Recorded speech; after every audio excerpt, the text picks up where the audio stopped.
Hi, I'm wanting to do a video on a couple of subjects, a couple of interesting occult subjects, and I'm wanting to kind of brief people on where spirituality and alchemy is going. I think I wanted to talk about basically a solid root of spirituality in the world, and how, like, lately I've been feeling really just kind of the world needs to know what is capable with the elements and the mineral knowledge that's going on. People need to learn about astrology. So I'm going to just kind of skim through a few current events. We've recently discovered monatomic gold, which is monoatomic. It's the lowest base form, or the smallest base form of the mineral gold, and it's actually decompartmentalized of silicon, aluminum, and basically, like, it's a gas. It's like deconstructed. It only adds up to silicon, aluminum dioxide, and it's basically, it's found in the soil in the planet, and it kind of forms from the richest minerals. It's a pure version. Atomic mono means like a stone that can't be split any further. It's as small as it can go. It's the thing that makes up an atom. It's the stone that the energy fields around an atom will revolve. And people are using this as a mineral to drink. They're putting it in liquid. They're taking it in powder form. It's supposed to be the philosopher's stone. It's supposed to be what the Egyptians were cooking up basically in the pyramid. It's called manna. It's basically the tear of Osiris, or the tear of the eye of Ra. It's the link to the dream world. It actually improves. I've been on it for about 3 months, and 2 months, and it improves everything. When you go to sleep, you have very visual dreams. It really does lubricate the DMT pineal gland, allowing you to spend a lot more time dreaming, a lot more time in the dream world, and a lot more time reflecting on what the subconscious is doing. I mean, we as a people need to wake up and start to really understand the subconscious, understand the chakras, understand the chakra points, the glandular points, what the zodiac was trying to tell us, with basically Aries being the head, Taurus being the throat, and they go right down through the body. You've got Taurus, Cancer, Taurus, Gemini, Leo, Cancer, Libra, Virgo, and so forth and so on. Down through Sagittarius, Scorpio, down Capricorn, Aquarius, Pisces. So the zodiac was actually representing the atomic light body, which is what science is just coming to understand. It's been recognized. Science does recognize the light body, an energetic field. The Egyptians were worshipping Ra, which was the sun, which in the Bible is Jesus, which is the old Hebrew Aramaic formula, which formed from old Sumerian into Latin, Jesus, or Jehovah, the sun, Elias, which basically means the sun, Jesus. Sus was the word for sun. And sinners were the moon worshippers, were the worshippers for the moon, pagans, which is what Christianity was condemning, was pagans, because they worshipped the feminine. Sun worshipping, it's about the masculine worship of the zodiac.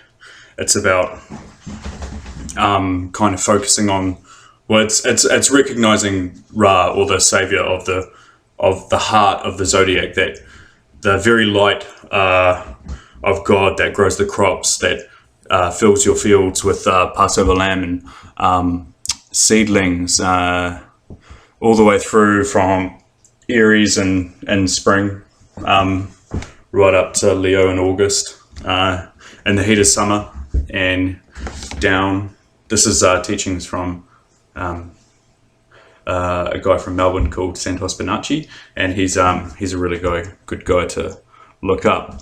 So the zodiac also represents cycles of the month.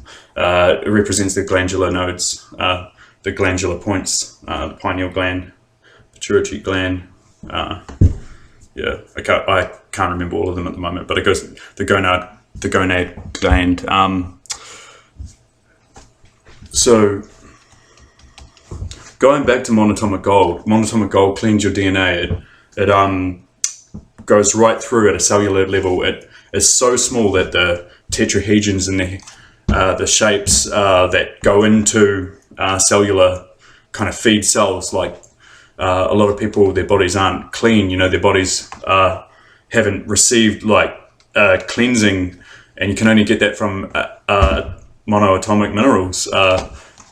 Ormus is the other name for monatomic gold, and it's a superconductor. They reckon it was what, when they first discovered it, it exploded, and when it was left in the sun, this mysterious white powder, a farmer found it in Illinois, and it's really interesting because not only did it disappear, but he tested it he put a pencil with the rubber side down, the point up, balanced right in the middle of this, and left this monatomic powder, which he had just kind of found while digging for his crops in this desert. This stuff exploded and it disappeared without affecting the pencil balance. And they did some studies on it through a university and found that it was not only turning invisible, it was actually going out of this dimensional sphere. Almost has levitational properties. It has it takes on a levitational process in its host. They've tested it in labs. It's taken the weight away from the pan it was in. It actually can go up in weight, and it actually can weigh. It's the only mineral that can go lighter than it's actually recorded, or heavier than it's actually recorded. It can weigh more than the gold that was made to use it. So these energies and the monatomic minerals are. I have a feeling that crystals, not only crystals, but Edgar Cayce himself, basically, Edgar Cayce, if you listen to some of his predictions, he predicted that taking copper and a lot of minerals will increase life and flexibility when bones are broken, increased youth, increased longevity, health, vibrance, libido, increased energy and stamina, intellectual brain power,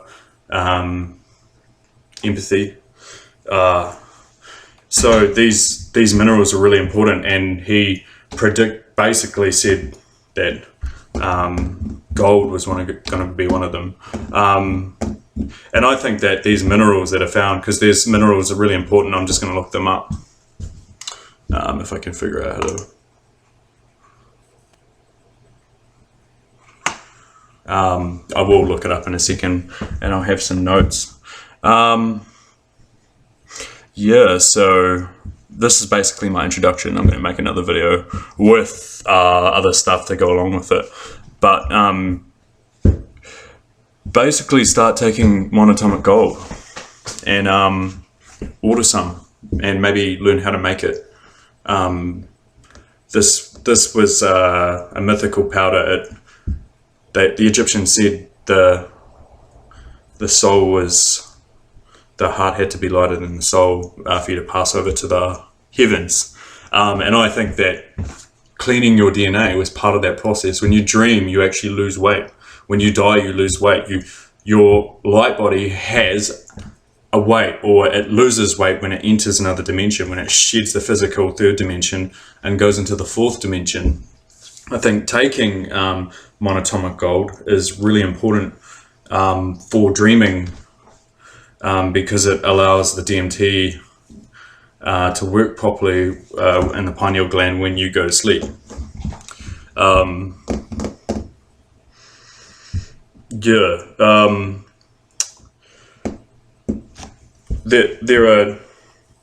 There's been studies that there are possibly more dimensions. This was a famous mathematician and alchemist who worked out that there would be more dimensions than there are people in the probable universe. So for every person in this world, there would be like just as many dimensions, alternate realities, planets, people, societies, situations, states of consciousness, attitudes, societies that are evolved, unevolved, blue people that can shapeshift into any animal, like anything is out there and everything is out there. And I mean, I've really thought about, like, recently, like the legend of the Monkey King hit me. Have you ever heard that? Like the Chinese legends of the Monkey King. He was basically so powerful and so clever that he defeated everyone. He made it all the way up to heaven, and he was frustrated with his mountain. He had a whole mountain to himself, but he had to go up to heaven and challenge the gods and the deities, and he eventually encountered Buddha after he defeated all these gods. And Buddha basically said, if you can escape my hand, I will let you rule the universe. And so this monkey flew. He's actually been another kind of prototypes or partakes of this monkey god stereotype. He's been in the popular Japanese cartoon character Dragon Ball Z, which is a personal favorite of mine. Goku. So if you think of Goku, this is where the legend came from, was this Monkey King, much older, thousands of years old, this story. Not only did this Monkey King have a nimbus and a magical staff, but he had a tail, and he had super strength and was super smart, and he could not escape Buddha's hand. He flew to the end of the universe, and he not only made it to the end of the universe, but he made it further than that. He got to the point where the universe said, okay, we've stopped building. We're still in construction. There's a few pylons, and basically we haven't even got to that yet. And he made it to that point, and Buddha said, have you run farther enough? And the Monkey King was confused because he found himself on the tip of Buddha's finger. So it shows you how powerful and omniscient God is. God, or not God, but like a Buddha. So I think that with the moral of that story was humble nature, adopting a humble nature, because after that the Monkey King had to, I think, live under Buddha's, his palm, the judgment, for a few thousand years, more than that, 100,000 years. So I think that with Goku or the Monkey King, I've learned basically I think we should adopt a more chi or spiritual energy with our military, not only our military, but anyone learning a martial art. I mean, when you learn a martial art, you adopt a humble nature. You go into the dojo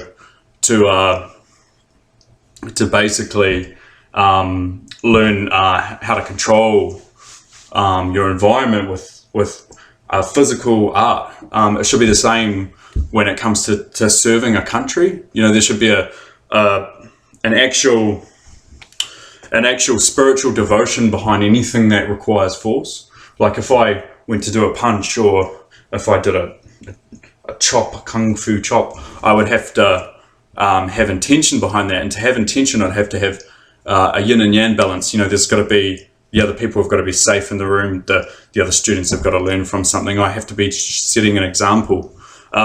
So I think it should be the same in the military. There shouldn't be any force at all without some principle of honor, something that isn't just so send the dog out to eat the sheep. There should be a more noble nature, every single one of those warriors should have an individual heart for what he's working for, and an individual soul for the basically for the kind of way of the warrior. In ancient Japan, you wouldn't walk past and insult a fellow person because that person may be a master swordsman. You know, like you wouldn't go around flicking alcohol or yelling at people without, you know, risking getting into a sword fight. It should be the same in the modern world. It should be to a point where there is respect and not just blind obedience. There should be, you know, honor in every single person. And there should be more of a yin and yang in the military. I don't see the need for all uniforms, all camo. You know, I don't see the need for that. There wouldn't be any need to actually camouflage yourself if you were open with your intention and you were showing that your balance in society and on the dojo. Like the world is a dojo. So I think that all the forces should just actually see the art that they portray and are in, and I think there should just be more like beauty in what they do. You know, like an actual there should be a feminine and a masculine characteristic for anything. I mean, yeah, so I'm just rambling on about that, but I'm also showing you that the world has forgotten how the grass blows in the wind. You know, like the world has forgotten about nature. The world has forgotten about elements and particles. The world has forgotten about astrology, for Christ's sake. People don't even know why these star signs are so important. They don't know that the S sign or the dollar sign that you see is actually a frequency wave that goes down through your zodiac or your star sign every day, all around the world. Every second, that S is going straight through you. That infinity, that Pisces sign, going straight through you from your head to your feet. You've got the sun above you, which is why the Christians worship. Jesus or Elias or Jehovah or Ra, or the Egyptians worship, and then you've got the other gods. You've got Saturn underneath, Saturn, the planet, which the Catholics translated to Satan, which in ancient, because you've got ancient Greece, and then you've got you came from Latin, Sumerian, but Saturn translates through to the Roman word, which is the new way of saying Satan, because the Italians redirected language, and as things got Christianized, things got hyphenated. So Saturn went to Satan, and Satan is what they tell you is the god of the underworld, which is because Saturn's under your feet when Jesus is above you, the sun is above you, Satan and Jesus. So Satan's under your feet, Jesus is above you, and what the Bible is actually like star knowledge pretty much, and people are reading it like they're taking it seriously, and they're basically, I mean, it is all those things. There probably is a Jesus. I mean, especially, and I mean, I know there's a Jesus in the Akashic records. People put so much love on this energy that he actually comes through. Like you can channel the Jesus that they portray. But the coming son of Jesus, I'm referencing off Santos Bonacci, by the way. So the coming son is actually Pisces, because Pisces was the late age, and it was late, and it transcribed through from the age of Aries, and now we're moving into Aquarius, because Aquarius is the new age, and it's about knowing, and it's about water and intellect and controlling your emotions and filtering what the universe is doing, and actually picking out the detached nature of that water sign, because Jesus was baptized in Aquarius. That's why when he's born in Aries, when when spring comes, and then he goes up to summer, and then there's all the trees growing, the grass is all beautiful, and the lambs are born, and babies are born, and things have come sprouted, and up to the heat of summer, which is when you get life and prosperity, and it goes down. The sun travels down through Virgo, the gateway to the underworld, because then you're in to the different quadrants. Aries is the first quadrant, and then up to Leo. Leo is the next quadrant down Virgo, and then you go down to Scorpio, and then across to the water quadrant, which is Saturn, and Saturn rules Aquarius, Capricorn, and Pisces. And Pisces, as like we've done a full run of the zodiac, so we're coming up from Pisces, but we are really definitely moving in from kind of out of Capricorn. Capricorn was about kind of knowledge and experiencing limitation on something, like knowing you've got your emotions, but then Capricorn's actually a stubborn goat that likes to climb the mountain, so you've got this limitation, emotion, conflict, and then you go full on into Aquarius, which is about creativity, and we're entering that sign of the individual. It's like Aquarian is the only fully humanized sign of the zodiac and the actual zodiac, and I'm basically wanting to just let people know, like with like the Egyptians, Ra was the god son, and then you've got Osiris, which is the god of the underworld. Well, sorry, Anubis, and so these different gods are just the same as Jesus and Satan and all the other gods. Everything is just about where the sun and Saturn is, and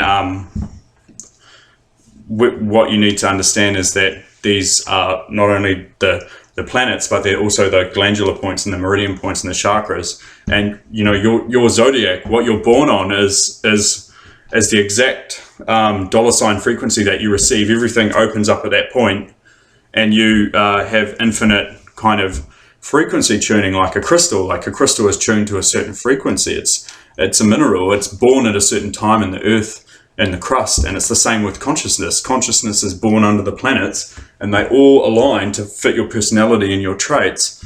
And personally, it's a science. It's not just oh, today you will meet a man and he will give you a donut. That's not astrology. Like it's like astrology is actually a pure, beautiful science, and it's I'm going to play a few clips about monatomic gold, and I want to let you see for yourself. And the reason I'm putting monatomic particles in with like hinting at astrology is because these activate the frequency vibrations that you need to actually manipulate DNA to get to a more advanced energy.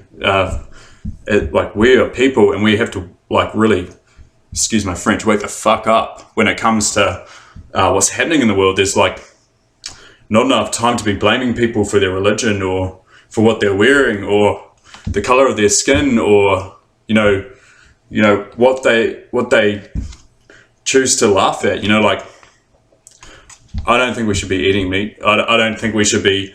The cells are designed to and ensure that we receive only Mother Nature, which is plants. Like a cell can't actually absorb meat energy. We can absorb the protein to burn, but we can't absorb any of the DNA matter, which is why we eat plants to gain knowledge, which was the tree of life, the tree of knowledge. And then you've got the fruit of the forbidden fruit, which was basically decay of knowledge, which was death, which is meat. And you guys, I don't know if you personally eat meat, but if you do, think about it. Like, why are you going to McDonald's? Why the fuck are you like killing a living being when you were born to receive Mother Nature? Like, people go, oh, I'm going to die anyway, but Like if we were eating the right foods and we understood elements and crystals, we might not be dying. We might be living forever. You know, like that humus is formed on the bottoms of trees, and trees have actually been proven they've studied all the angles and all the things that they've studied with trees, and trees are actually performing levitation. Like there's no physical way they're holding themselves up with all the weight. And it's the same with humus. Humus alters the weight of particle DNA, and they statistically there's no answer except that it's raising you to another dimension to get rid of that weight. Like trees grow a protective sphere to harvest, because they've proven that the atmosphere is dangerous. Like even trees know that if they want to protect the fruit, it has to be under the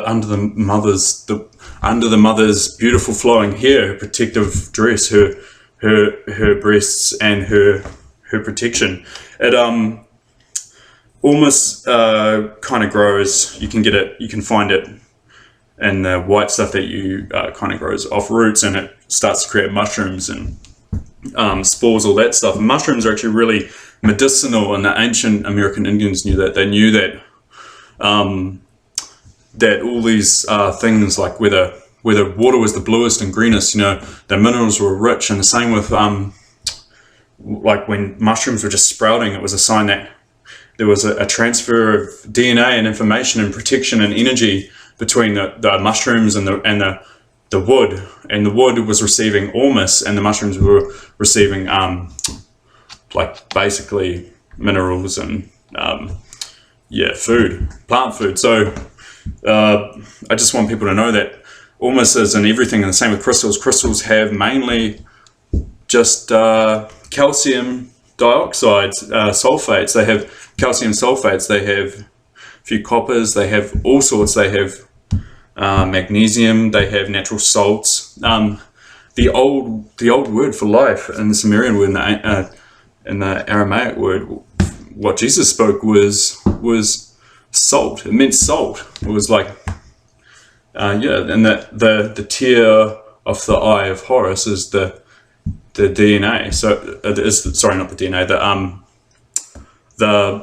DMT, DNA, DMT. So yeah, it basically, the parables in the Bible are really actually informational. You've just got to know what you're searching out. Like if you're an occult student, you gotta know what you're referencing. You can't just go, oh, I'm going to learn about vampires, or I'm going to learn about psychic vampires. You got to know what a psychic vampire is and where that comes from. Like everything, you've got to know.